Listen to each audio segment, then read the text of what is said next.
Thank you for joining. The webinar will begin in a few minutes.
Thank you for joining. The webinar will begin in about a minute.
Hello, happy Monday, and welcome to the 11th installment of our Impact Series webinars. My name is Talina Barker, and I'll be helping to moderate the conversation today. Today, we're extending our conversation on reopening Central Oregon. With Deschutes County being approved to enter Phase 2 just a few days ago, we're glad to have representatives from the Governor's Office and Deschutes County Public Health here to walk us through what that looks like and to take our questions. As always, just a few quick housekeeping items and reminders. We do expect, due to the nature of this topic, we'll have a high volume of questions. We'll do our very best to answer the most frequently raised questions, and also know that if your question isn't answered, we'll be providing them to our team for follow-up afterwards. All of the slides and reference sources that you see during this presentation will be sent to you after the webinar, including a link to the full recording. We'll also send you a link to the vendor list that we've been curating with resources for things like PPE, sanitation, and such. One of the local products on that list is Valor. They are an EPA certified solution for viral disinfection. Our first presenter today is Annette Leba. She's the Central Oregon Regional Coordinator for Governor Kate Brown's office. Today, Annette has a presentation to walk us through the Phase 2 Reopening Oregon Protocol Summary. We'll take questions for Annette from the audience later in the hour after we hear from both presenters. Please go ahead and put all of your questions in the Q&A box anytime, and we'll be filtering them toward the end of the presentation. Annette, thank you for being here. Take it away. Great, good morning, and thank you for having me. I want to thank the Chamber for putting these very helpful series of webinars together, and all of the sponsors and partners working with the Chamber to make these happen. I do have a presentation today. I did want to mention one thing prior to starting the presentation, which is not in the presentation, and that is that on Friday, the Legislative Emergency Board approved $10 million for procuring personal protective equipment for small businesses in Oregon, and we will be, the state will be rolling that money out in partnership with the county health departments and the chambers. So that will be coming soon. So here, starting with the phase 2 reopening presentation, I just want to, why am I not going down? Excuse me.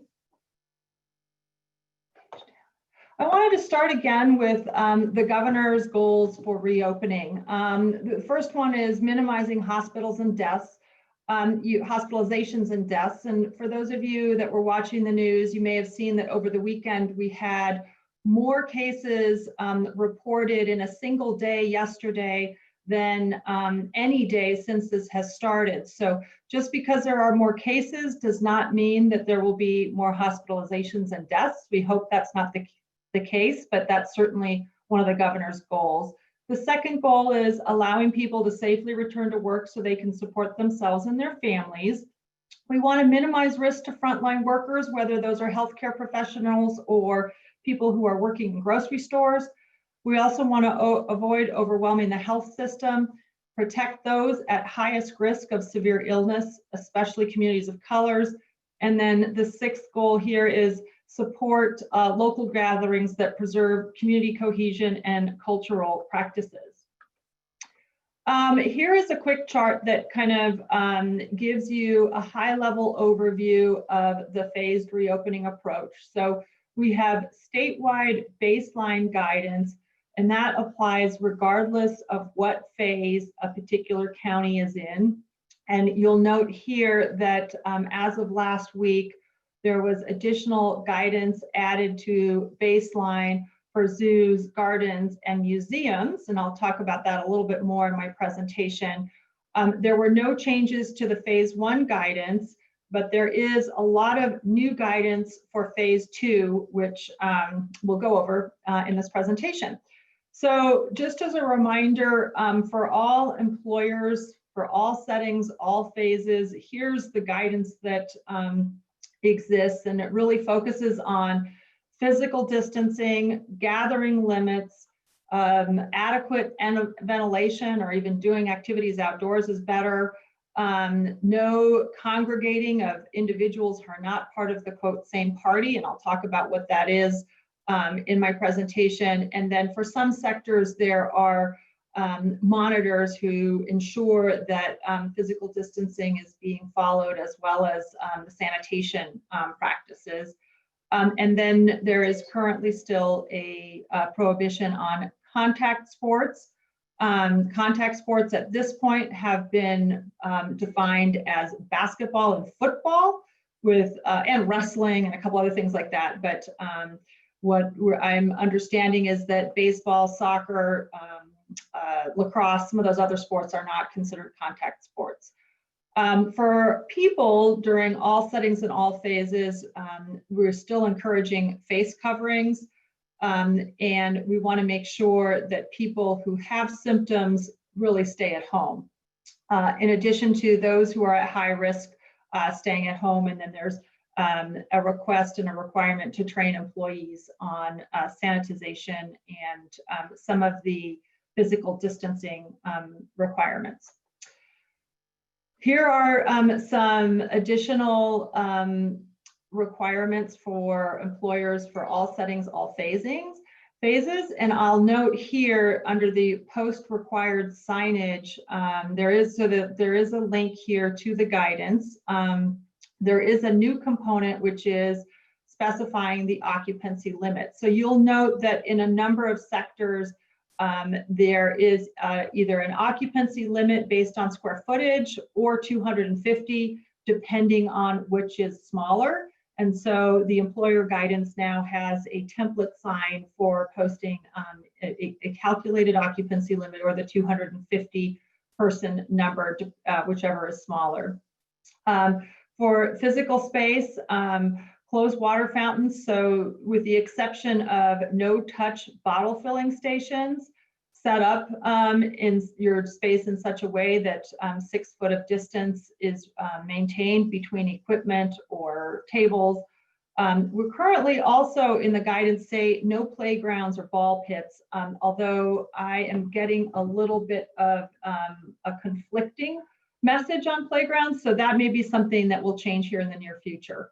For hygiene and cleaning, clean and disinfect shared equipment between users, frequent hand washing and hand sanitizing. I would say that is guidance for everybody all the time still.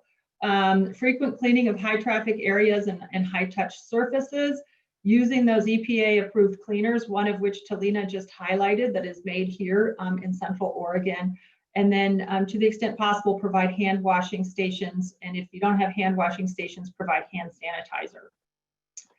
So now I'm going to move to the changes to baseline that were announced last week. So this is the opening of zoos, museums, and gardens.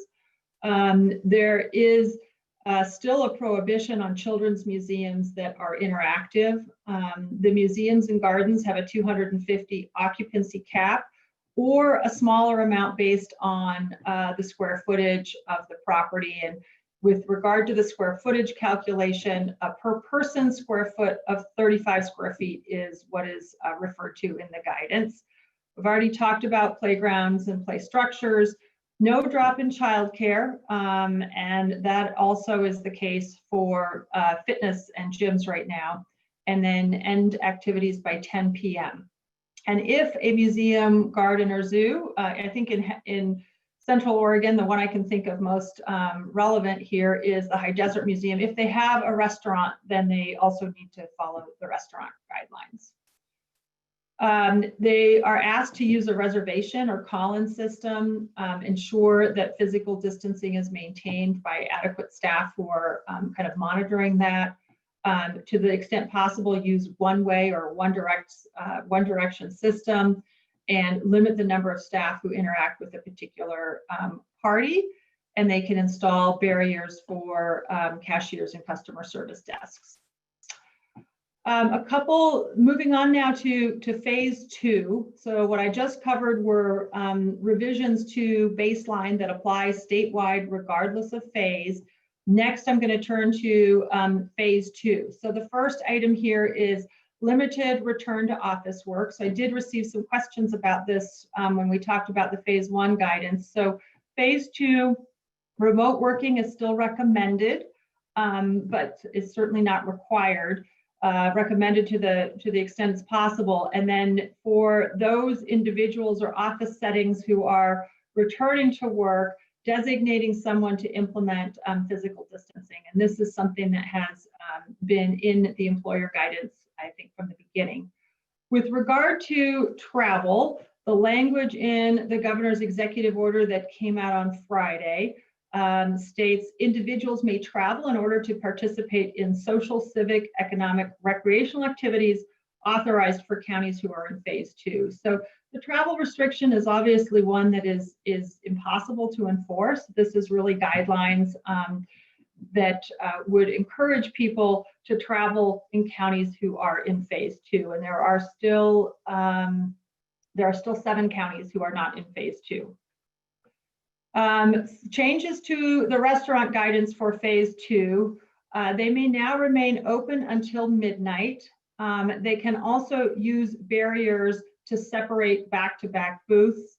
And these are non-permeable barriers that can be sanitized between each customer. And there need to be 1 foot above the head level of a seated customer.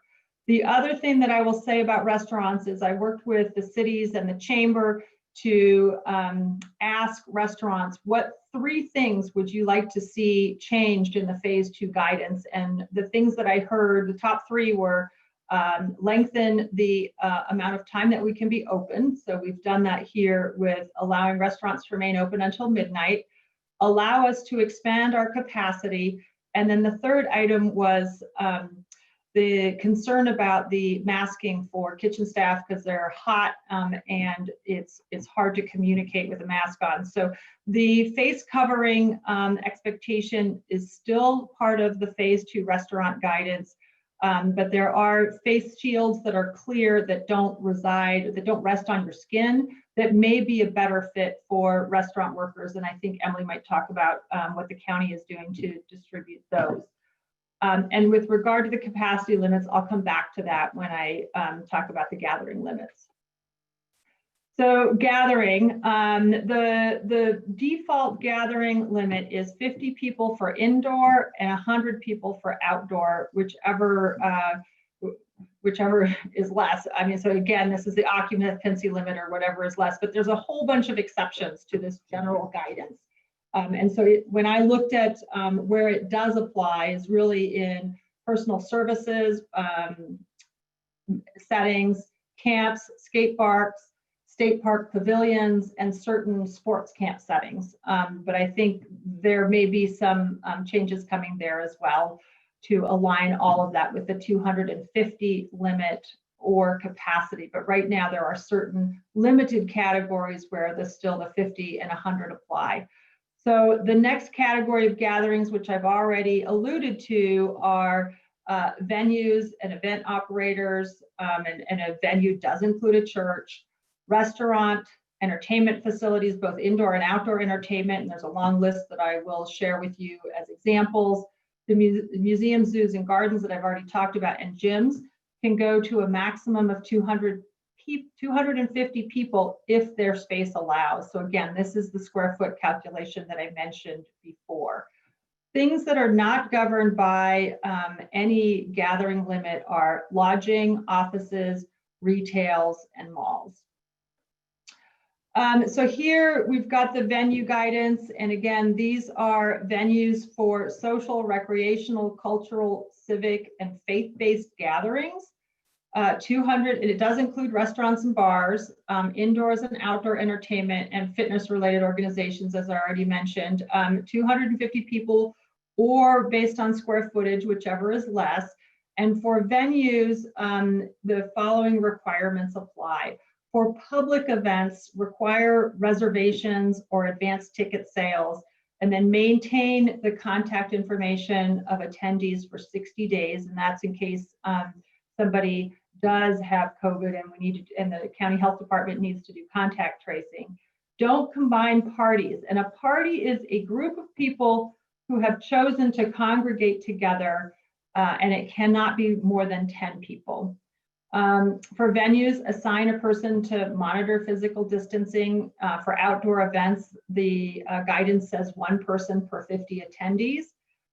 Do not share communications equipment, so microphones, anything like that, that you would be using in close proximity to your mouth or your nose. And then wipe down sound gear, especially microphones, between each use. So there's also, to the extent possible, asking that you stagger arrival and departure times, use multiple separate entrances, encourage face coverings. You can use additional clear barriers where that's relevant for ticket taking, provide hand sanitizer at entrances, touchless, cashless payment system, and use one-way demarcation of how people move through the venue. Here are some examples of the indoor and outdoor entertainment that are, again, subject to the higher 250 person or square footage occupancy limit, whichever one is lower. And I'm not going to read through these because if you want to take a closer look at them, you'll have the presentation. And so for indoor and outdoor entertainment facilities, the guidance still says that ball pits and playgrounds need to be closed. And initially that's really focused on, those are high touch surfaces. If you cannot maintain physical distance, I think for everything, there's still sort of the expectation of not operating, at least for these entertainment facilities. Clean and disinfect games, balls, equipment between each party. Close those areas that attract crowds. As I've already mentioned, for the zoos, museums, and gardens, no drop-in childcare again here as well. There is a 10 p.m. Close date for these facilities. I think that's something that we will be evaluating as we move forward in time. And then follow restaurant guidelines for food and beverage service and retail if you have a gift shop. And then for indoor and outdoor entertainment, to the extent possible, use a reservation system, assign staff to monitor physical distancing, preventing parties from congregating, establish a one-way sort of traffic system, limit the number of staff who interact with any given party, encourage individuals to limit parties to household members, and use clear barriers to separate cashiers or help desks from customers. There is also phase 2 guidance for recreational sports. This applies to youth sports, high school sports, and adult recreational sports. So, and the guidance applies both to practice, training, and play. Contact sports are still prohibited, and I mentioned at the beginning some examples of what are contact sports. And then to minimize risk, limit the number of people, use practice outdoors, play outdoors, other well-ventilated areas. To the extent possible, keep physical distance, and keep any close or closer interactions than 6 feet to a minimum, and use face coverings wherever possible. I think where the face coverings really appear most in the guidance is for coaches and others who are not actually participating in the sport themselves. Recreational sports, I already mentioned the coaching and staff must wear face coverings. Communicate policies to both the participants and the guardians around hand sanitizing, maintaining physical distance as much as possible. Clean and disinfect shared equipment between uses, and also clean and disinfect restrooms before and after each session.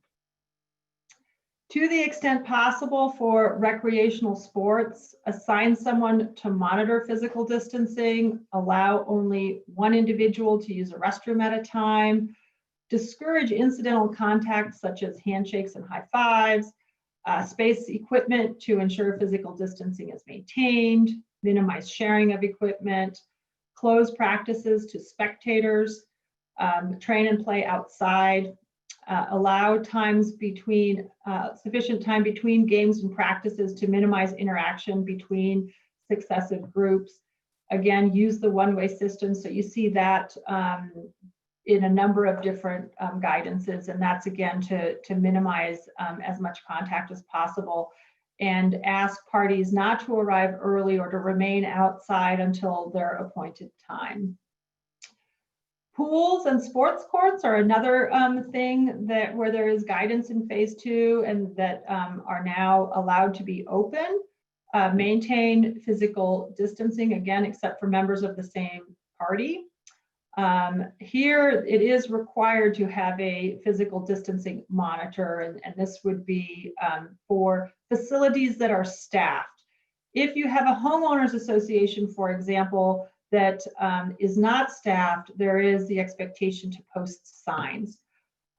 Only one swimmer per lap lane. Staff are required to wear face coverings except for lifeguards when they're being lifeguards or in the pool, when they're on duty, I should say.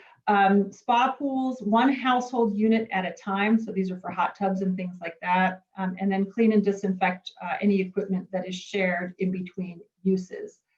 And the sports courts are for non-contact sports only. So at present, basketball courts are not open.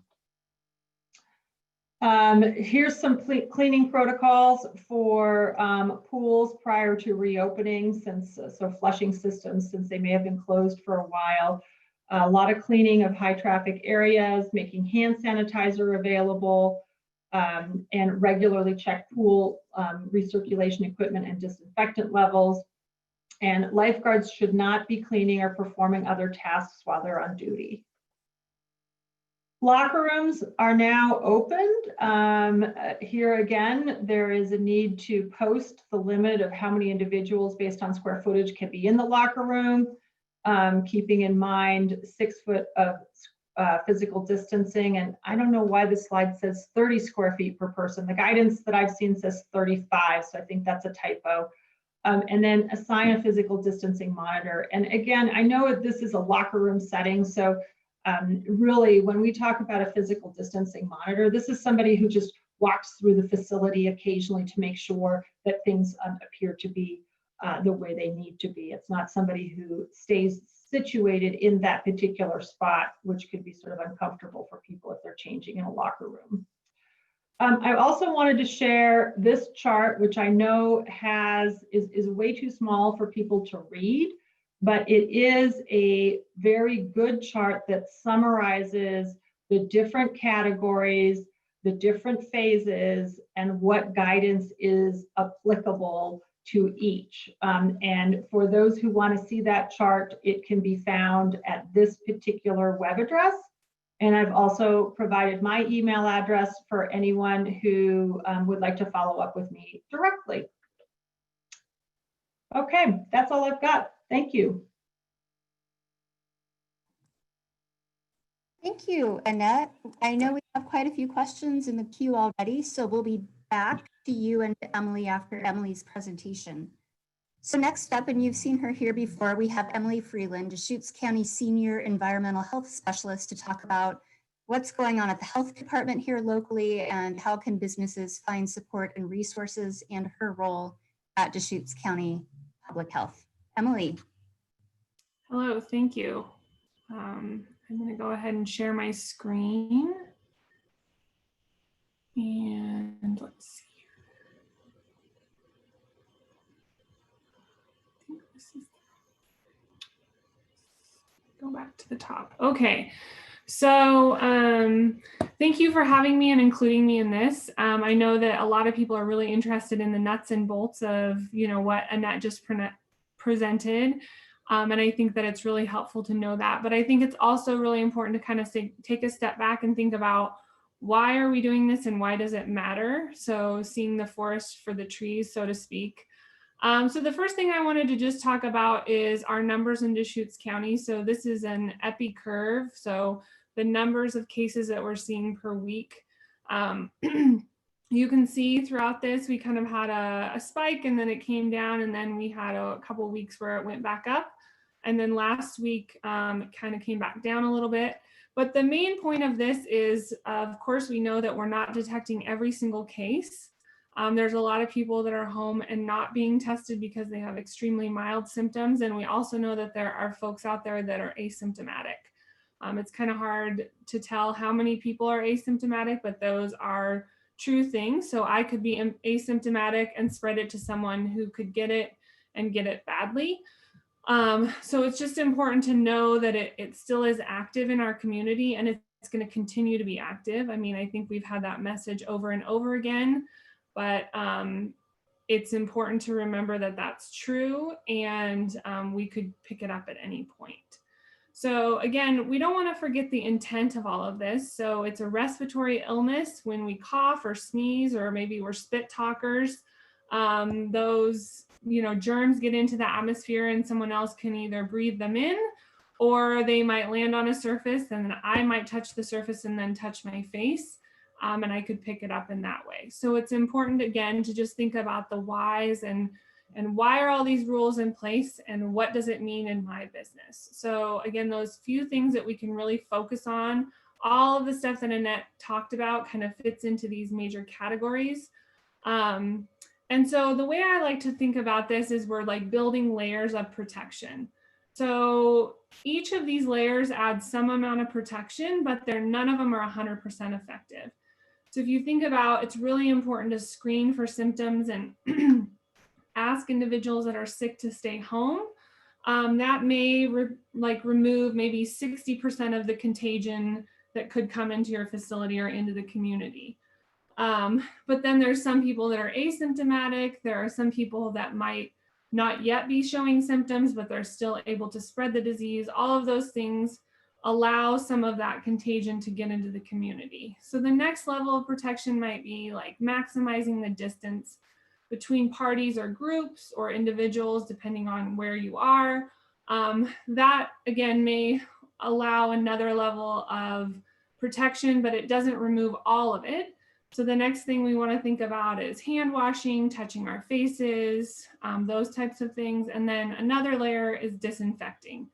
So again, even adding all of these together, we're not going to get to 100% effectiveness, but maybe at the bottom, like if you think you were in a forest and it's raining, you know, if you have a big canopy above you with many layers of branches, you're only going to get like a little bit of mist at the bottom. And that might be our community. We only have a little bit of disease burden. So that's what we're trying to get to. And hopefully all of us working together, we can add these layers of protection and get a disease burden that's, you know, manageable in our community and not that many people are getting sick. So again, health screening is really important. We want to make sure that we're asking people to stay home if they have any of these things. Get a lot of question on what that looks like and if I can just ask someone if they've had a fever, if I need to check on them.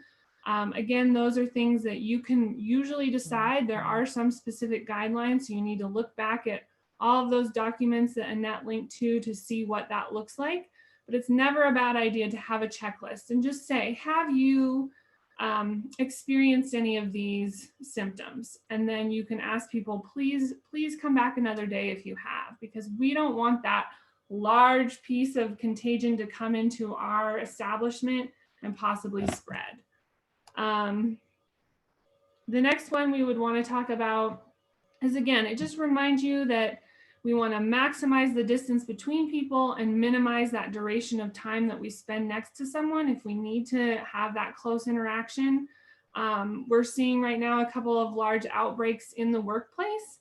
And that's a place where disease can spread really rapidly because people are in close contact for a long period of time. So if I spend 8 hours next to someone, the chance of me catching a disease from them is much greater than a 2-minute interaction I might have in the grocery store walking past someone. So duration of that exposure does matter as well. And as much as you can protect your people, the better. Again, the next thing is face masks. I know we're getting a lot of questions and concerns around people, especially in hot environments, or, you know, we've all been in the grocery store and see the worker with it around their neck and then halfway back up and down and touching it and all of those things. So there are other options. And like Annette mentioned, you know, a face shield is another option. So these are more of those classic, like a plastic barrier that goes around your face. If you cough or sneeze, you know, it's going to capture most of that within the shield. It's not going to shoot out and hit someone else in the face. We do have these available for any business. It's not anything that we're regulated, but if you come into our office at 2577 Courtney Drive, you can pick up to 10 we're giving away per business. Now, if you have a very large business and you have lots and lots of employees and you need more than 10, we can probably help you with that as well, but just contact me directly for those larger deliveries of those face shields. So again, that's another option in your facility if you're having trouble keeping workers wearing those face masks or wearing them correctly or fussing with them. I've heard a lot of people say, I feel like this is making things worse because just like misuse of gloves, people are also misusing face masks and they're touching them so much more and then not washing their hands that they're probably spreading more germs around. So this is another option. And then trying different face masks out that might be more comfortable and giving your workers the opportunity to wear different ones. Again, so it's really important to wear these properly. So washing your hands before and after and making sure that you can breathe easily. Also, if people have a reason why they can't wear them, so they have a doctor's note that says that they don't need to wear them or they can't for some reason, again, trying to make sure then they definitely need that 6-foot distance whenever possible. And also they can try out the face shields possibly. So of course, the next thing is hand hygiene. Of course, we mention this every single time. Hand washing is the best thing that you can possibly do. So warm water. If you can't wash your hands, again, hand sanitizers are an option. And then gloves really should only be used for cleaning and sanitizing. There's a few places in which we would, you know, food establishments, certain food establishments, usually those people should be trained on how to use gloves properly, but in the general public or in most like retail shops, it's not necessarily to be wearing gloves. So again, I feel like we have said a million times, this is how you should wash your hands, and probably everyone's heard this message, but we've all also been in the bathroom next to someone almost every time and they're not washing their hands properly. So it never hurts to retrain and remind people it is really important to wash our hands properly. And then the last one is cleaning and disinfecting. So this is another one where we see a lot of areas for improvement.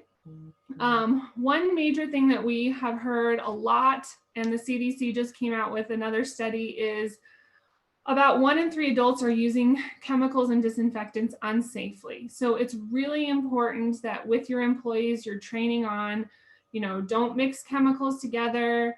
When you're mixing bleach, if you're using that for your sanitizer or your disinfectant, you're using cool water, increasing ventilation where you can, wearing protective gear if that's necessary, and reading the label. So 3/4 of the time when I go in and I'm talking to someone about how they're cleaning and disinfecting, the very first thing that I do, even though I do this every single day, is I pick up the bottle and we read the label together. So it's a good opportunity for you to work with your employees and reread those instructions.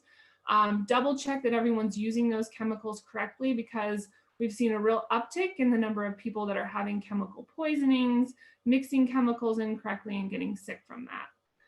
So if you are using bleach, which is very safe if we use it correctly, and use cool water to mix it, here we have a poster that you can put up in your chemical room that can help people know the do's and don'ts of using bleach.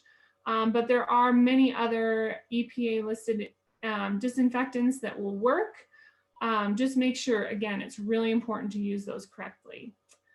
So this is just a little thing from the EPA that kind of goes over those 6 steps. We want to make sure that you're using an approved product. It's not Simple Green or something else that, may be a great cleaner, but isn't necessarily a disinfectant. You're reading those directions, pre-cleaning the surface. So dirty surfaces, the sanitizer or the disinfectant won't work. Making sure the surface is wet for the amount of time the label says, wearing gloves and washing your hands when you're finished, and then making sure those chemicals are stored away from children or other people that shouldn't have access to them. So the last thing is, does this really matter? Again, I think we've probably all seen these kind of diagrams, but every time we can minimize that group size or keep one piece of that contagion getting to another group, it will make a difference in our community, and we'll be able to keep this disease burden low enough that we can handle it as a public health system. As soon as we completely forget all of these things, or it feels less real to us, most of us probably don't know someone who's been sick with COVID. And so it doesn't have that gut visceral feeling of being real.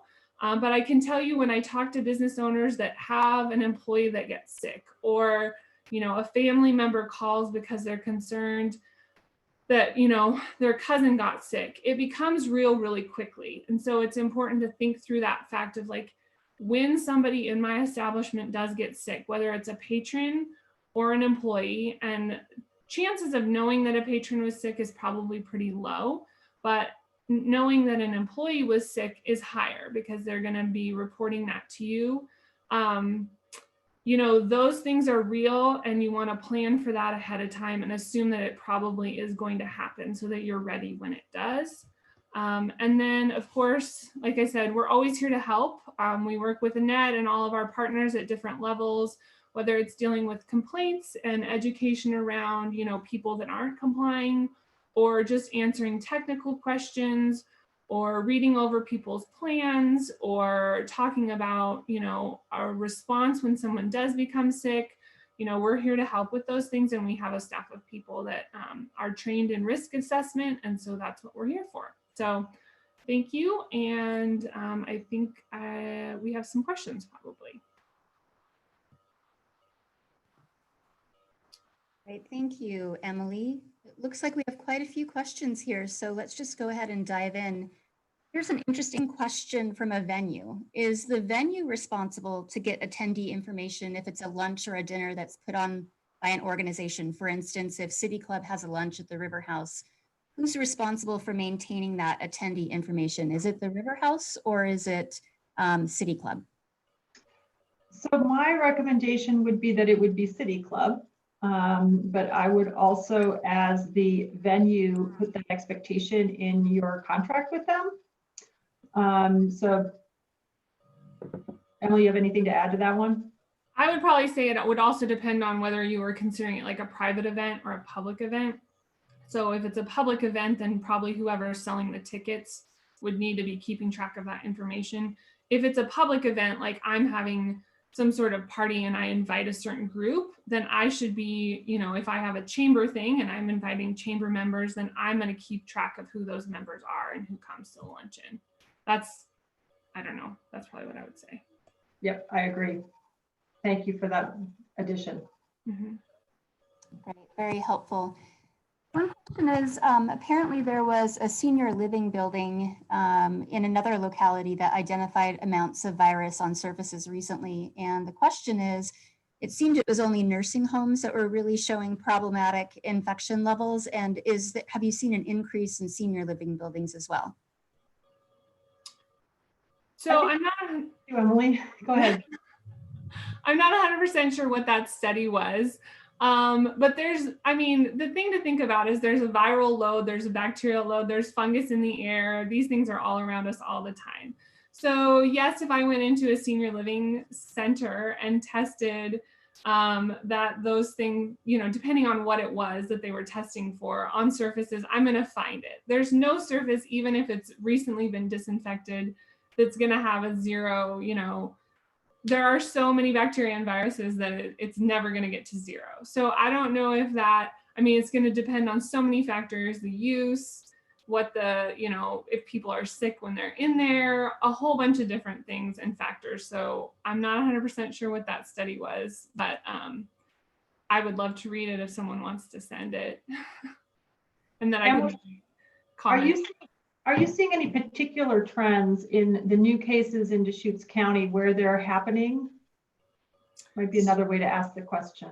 So we are seeing most of the clusters that we've seen are associated with like family or social gatherings. So parties like a barbecue at someone's home or a birthday party where extended family are all coming together.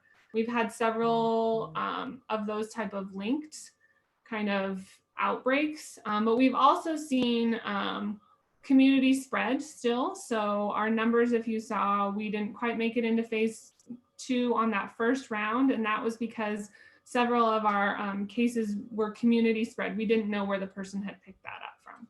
So I don't know if that answers the question, but. Thank you. So we mentioned earlier about folks not being able to wear a mask potentially for medical reasons. Just a little clarification on that. Do they need to have, let's say it's your employee, do they need to have a doctor's note specifically, or is it more like an ADA situation where you're making accommodation decisions in-house? And then there's a second follow-up question to that. I'll let you hit that one first.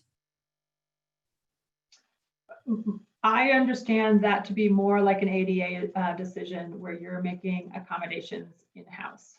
And I do think that there are situations, so the face covering guidance is fairly general. And the face shield that Emily had in her presentation may be able to be used by individuals who would otherwise find a different kind of face covering too restrictive.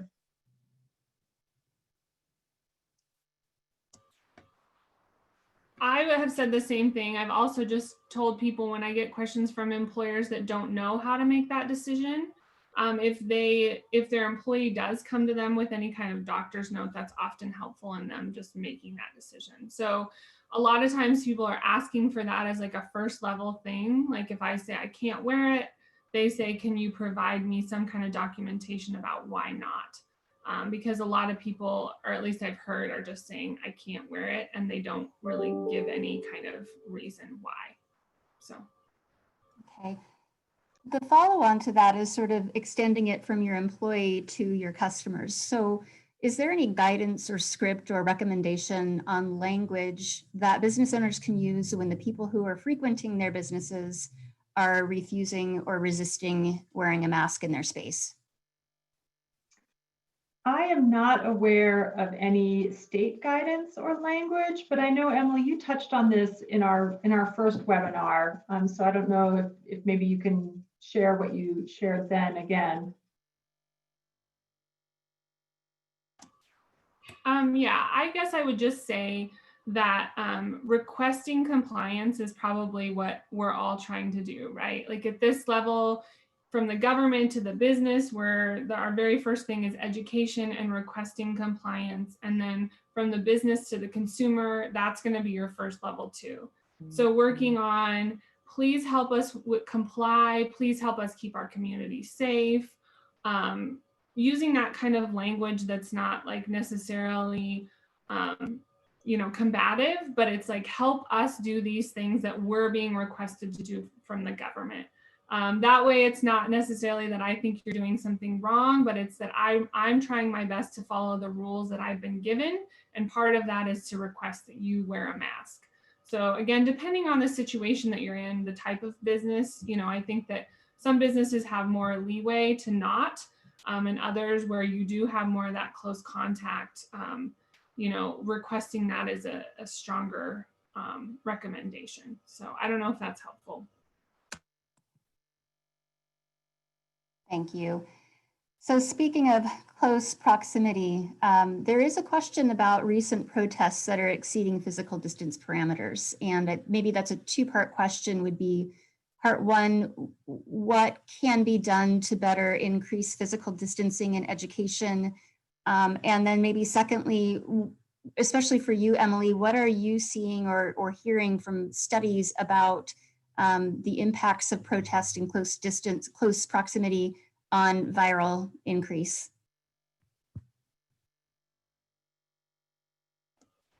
So I think with some of these, we're kind of waiting to see what the impacts are going to be. There's not a ton of data out quite yet that's been published or been, widely available that tells us what these things are. It's really hard to see. I mean, one good thing that we're talking about is most of these things are outside, which is probably really helpful. And in a lot of them, you have seen that people are wearing masks and doing that kind of thing. I know I saw lots of pictures from here in Bend, and, it's like, again, if you're thinking about the amount of virus that's in the air, probably a lot of people are not infected. But then even if some of the people that are, not all of them are wearing masks, but some of them are, we're bringing that level down with every activity that we can that helps protect those around us. And if we're protecting those around us, we're really protecting ourselves because we're protecting the community as a whole. So it's similar to thinking about like what herd immunity is. The more people that are protected, then the less contagion there is in the community, and the more we're all protected. So I protect myself by protecting you, sort of, if that makes sense. So as far as the protests go, I think we're waiting for some of that data. I think most people here have been very respectful, and I've seen lots of mask wearing and that kind of thing that does help protect everybody. It's a really hard time to kind of be in the midst of all of this. So. Thanks, Emily. I appreciate that. Here's a specific question. So some hotel pools don't have staff. There's not a lifeguard or those sorts of things. So if you have a hotel that has an unstaffed pool, are you still required to have a physical distance monitor? Yes, it would be among it does not have to be their only job duty, as long as someone is responsible for that. There is that expectation. And again, this would be the same as your manager or your other person on the property who is walking through the property to make sure that everything is in order. So the answer is yes. It does not mean that they need to sit by the pool all the time. So yeah, I would just say the same kind of thing. It could be someone like a front desk. They're monitoring how many people are going in and out of the pool. They're keeping their eye on the cameras. They're doing those things where they're not watching that 100% of the time. They're not now a lifeguard, in addition to all the rest of the things they're doing, but they are keeping an eye on that to make sure that there's suddenly not a group of 50 people in a pool that should only have 15 or something like that. Great. A point of clarification on office work. So it's still recommended that, let's say, an architecture firm should be working from home to the extent possible. But if they can meet all of the distancing and cleaning requirements, is it really just, it's a recommendation that they work from home, not a requirement? Yes, that's correct. Yep, if they could meet the distancing requirements and sanitation requirements, they can be open, and I think there probably would have been some opportunity for them to do that even sooner than phase 2. Yeah, I had some of those questions about those things. And I also think that part of the language, at least in the phase 1 stuff, talked about unless there's a need for them to be in there. So like I might have a computer and I'm doing some drafting software. I can't necessarily access that all the time at my computer at home. And so there's a legitimate reason for me to be in the office to actually be able to do my job. You know, some jobs are easier to just take a Surface or some kind of other computer home, and other things I need certain equipment that I'm not able to take home. And I think that that's part of that equation as well. Okay. Here's a comment. Somebody said they heard the new cases were including antibody positive test statistics. Emily, thoughts on that? I haven't heard that. There has been a difference in how things are reported. So there are these presumptive positive cases, and those are actually like if I was sick and then my child started showing symptoms, they would be considered a presumptive positive, even if they hadn't yet been tested or their results hadn't come back yet. So those are kind of confusing, and sometimes they come and go because theoretically they could be symptomatic from something else. But if there's anyone who I was around and they begin showing symptoms, they're considered a presumptive positive even before their test results come back. So that might be what that was about, I'm guessing. Okay. It looks like if there are any more questions, folks, we've got a few more minutes. We could take a few more questions. I do have a question about where can I find guidelines for school districts, especially as we're getting closer to the fall? So those guidelines will be coming out very soon. They're still being developed with the Oregon Department of Education and school superintendents. Those have not been finalized yet. And then I wanted to go back to something I meant to say in my presentation but forgot, and it's related to restaurants. So, and I mentioned that one of the 3 main asks was to have greater capacity at restaurants. And the occupancy limit for restaurants is 250 people or the maximum square footage. And that was incorporated into the phase 2 guidance to facilitate what the city of Bend and many other cities in Oregon are doing, which is contemplating allowing restaurants to expand their footprint into the sidewalks or streets. And so we wanted to make sure that as those conversations were happening, that there was not a mass gathering that would happen as a result of that. And so that's where that balancing point came into the guidance. Thank you, Annette. Here's a question on timing. Annette, you mentioned the money that's coming down to help support getting PPE to small businesses. Any thoughts on the timing for when those masks and other materials might be available here? I do not know that specifically, but I'd happy to get back on that. The money was authorized on Friday. Okay. And so to that question answer, asker and everyone else will make sure when we have that information, we'll push it out to you. One last question here. Do you have any idea, Annette, whether or not we're going down the road of requiring kids to wear masks to school? I do not. I've not been involved in the Oregon Department of Education conversations. I can say that for the youth camp guidance, it expressly says kids at least under 2 cannot be required to wear masks. So I do not know the answer to that question, but I imagine that it is certainly something that is under consideration for not only K through 12, but even in higher ed. So we'll see when the guidance comes out. Perfect, thank you. And again, we'll push that information out as soon as we have it. One reminder is if you're wondering how to stay up to date on guidance and what's coming up with these impact webinars, make sure you're on the chamber email list. You can go to benchamber.org, and at the bottom, there's a little connection spot for you to sign up for weekly emails to make sure you're getting this information. Annette and Emily, thank you both for being here. Do either of you have any other things on your mind that you'd like to share before we sign off?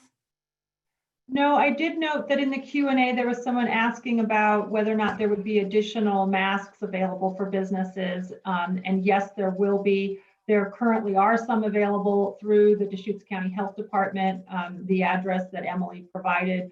And we anticipate that we will continue to support making that personal protective equipment available to folks.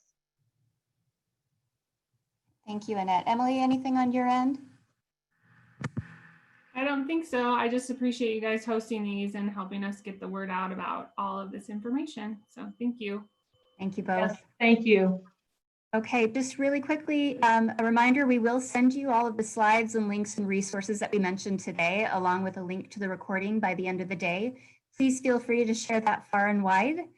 And then something else, as we continue to phase into reopening, childcare needs we know will continue to grow. So visit centraloregonchildcare.com to stay up to date and help us learn how to push the needle in the right direction. So we've got childcare available for people as they're continuing to come back online into work. Our next impact webinar will be next Thursday, June 18th, and we'll have Damon Runberg, our regional economist, back on the line with us to talk about unemployment data trends. And then we'll roll from that into a conversation with the Bureau of Labor and Industries and a local employment attorney to talk about what are some of the things that we can do if you're an employer, if you have a business, if you're a manager, to help people navigate that return to work process, whether or not you're hesitant to return to work because you're concerned about your health, because you've got folks who maybe are compromised at home, or simply because the economics of returning to work aren't making sense for you at this point. So join us next Thursday for that conversation. And then one last thing, if you aren't currently a chamber member, consider joining. We've got information and resources available on our website, and our membership advisor, Shelley Junker, is always available to answer questions or hear your ideas. You can reach her at shelley@benchamber.org, and her first name is Shelley. Thank you so much. Take good care and be safe. Thank you.